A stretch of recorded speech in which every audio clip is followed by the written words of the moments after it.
Welcome to While We Were Distracted, the podcast where we explore topics that often get overshadowed in the rush of daily life. If you're out there job hunting right now, you know the feeling. It's that mounting frustration, the sense that you're doing everything right, but you're just shouting into the void. Well, that feeling is completely justified.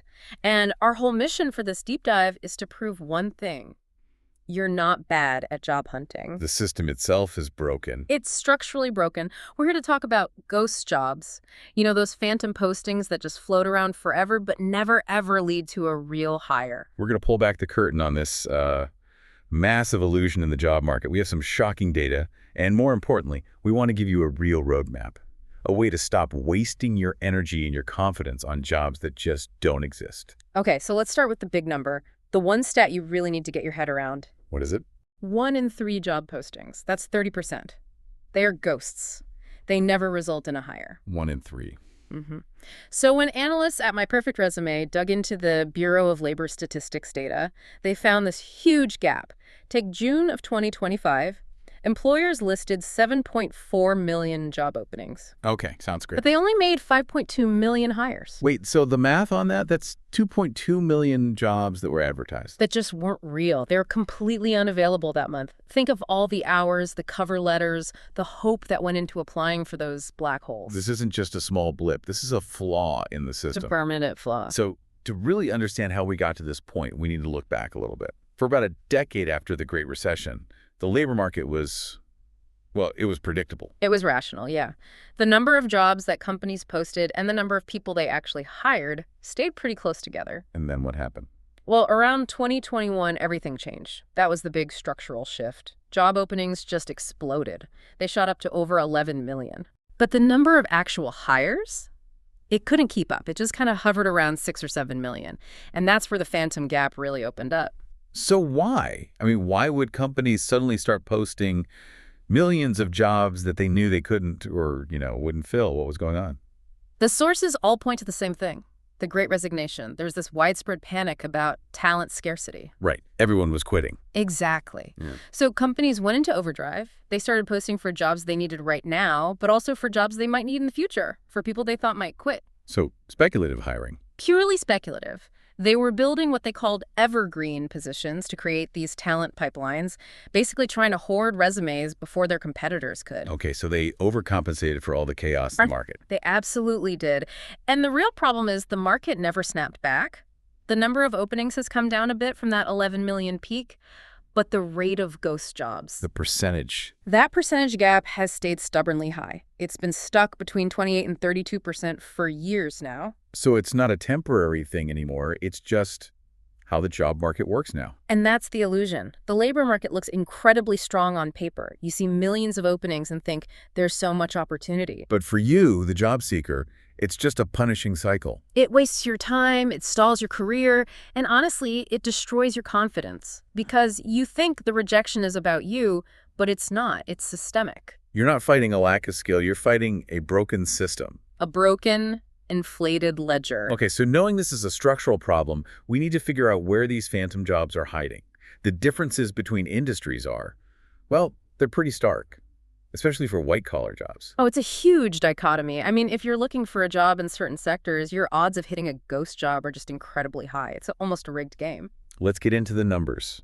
The data from June 2025 it's kind of shocking. Yeah. Government roles are at the very top, a 60% ghost rate. 60. So 6 out of every 10 jobs you apply for with the government are just not real. Unbelievable. And right behind that, education and health services at 50%, information at 48%, and finance at 44%. And there are specific reasons for this. It's usually tied to bureaucracy and internal rules.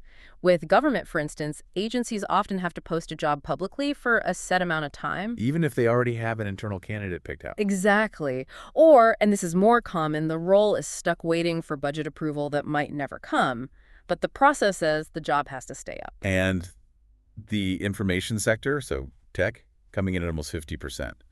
I guess that makes sense with all the hiring freezes and layoffs we've seen. It correlates directly. They post these aspirational roles when things are good, and then the second the market shifts, they freeze everything, but they don't take the postings down. They just leave them up as placeholders. Right. But then you have the complete opposite end of the spectrum, the consumer-facing jobs. Yeah, leisure and hospitality has a ghost rate of just 2%.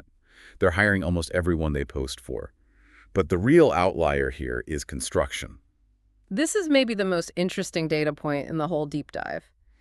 Construction has a negative ghost rate, negative 44%. What does that even mean, a negative ghost rate? It means that for every 100 jobs they post, they're actually hiring 144 people. They're hiring faster than they can even write the job descriptions. That's it exactly. The need is so urgent, so immediate, they need a welder, a framer, right now, that they're filling roles through referrals and walk-ins before HR can even get the formal posting up. That signals a critical, real-time labor need, which is the exact opposite of what's happening in those high ghost rate sectors. Completely different worlds. Okay, let's pivot a little. We know where the ghosts hide. But why are companies doing this? It seems so inefficient. It's a calculation. They see the strategic benefit of having this massive automated pipeline of talent as being much greater than the cost of managing it. So give us those cynical motivations. What's really going on? Okay, so first, like we said, is pipeline building. Just constantly collecting resumes for theoretical future jobs. Second is signaling growth. This is a big one. Signaling growth. Yeah, if a company is secretly in a hiring freeze, keeping all those job listings active makes investors, competitors, and even their own employees think they're still expanding. It's basically PR. But I have to ask, isn't collecting thousands of resumes for these evergreen jobs counterproductive? I mean, don't the real applicants just get lost in the noise? You'd think so, but the cost is mostly on the technology, not the recruiter. An automated system sorts and ranks everyone, and a human only glances at it occasionally. They tolerate it because, well, research shows they think it works for them. What do you mean? 40% of employers straight up admitted to posting jobs they had no intention of filling.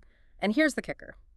7 out of 10 hiring managers believe that practice keeping ghost jobs up actually boosts morale, productivity, and revenue for their company. So my wasted time is their strategic advantage. That is the fundamental conflict of interest. All right, let's get into strategy. If we know that, only 7 out of 10 jobs are even real, you have to change how you search. This isn't a volume game anymore. No, it has to be a targeted campaign. And step 1 is pretty simple. Avoid the ghost zones. Meaning. Aggressively focus your search on sectors with those low or negative ghost rates. Construction, hospitality, retail. If you can pivot your skills into one of those areas, your odds go way up.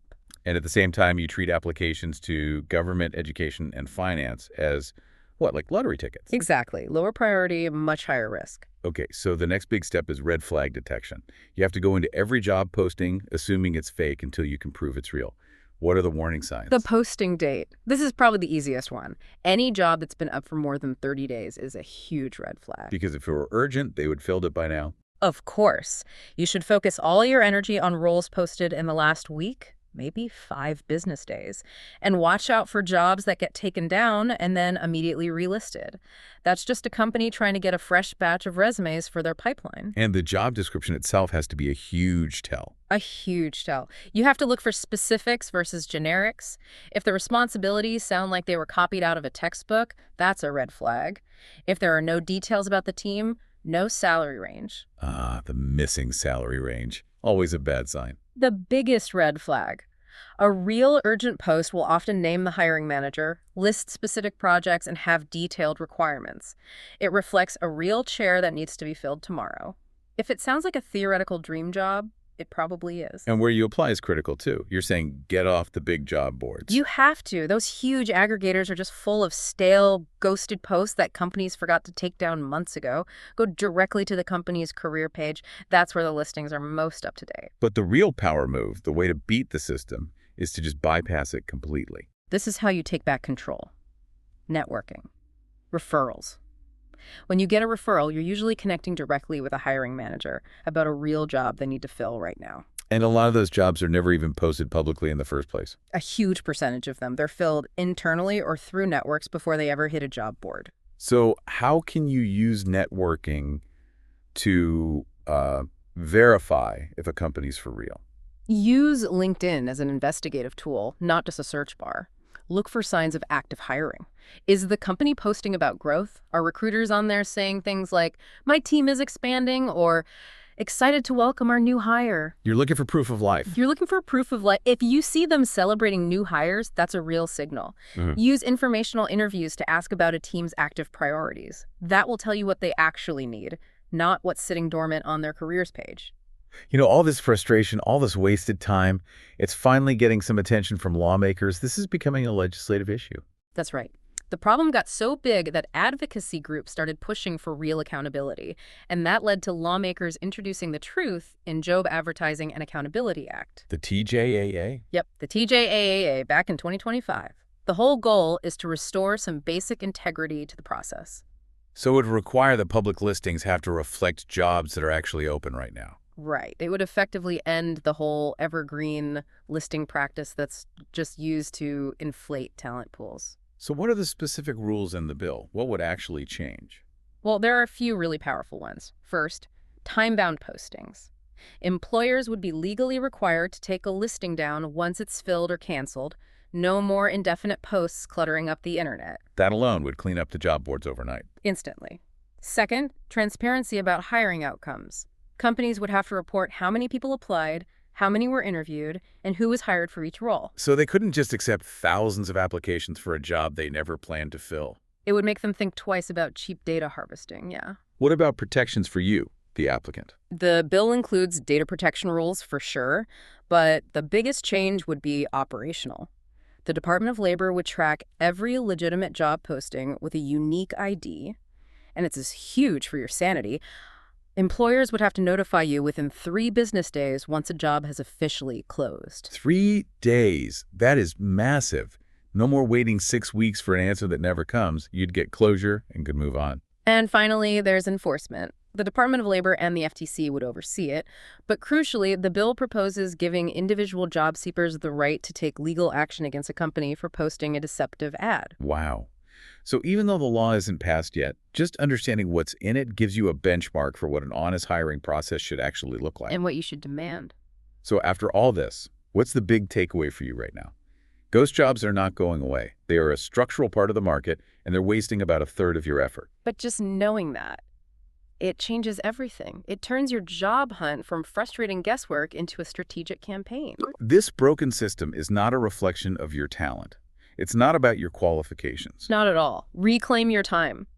Target the right sectors, learn to spot the red flags, and use your network to bypass the whole broken public system. Focus your outreach. Keep your skills sharp. And remember that an application that goes nowhere says more about the company than it does about you. And we want to leave you with one final thought to think about.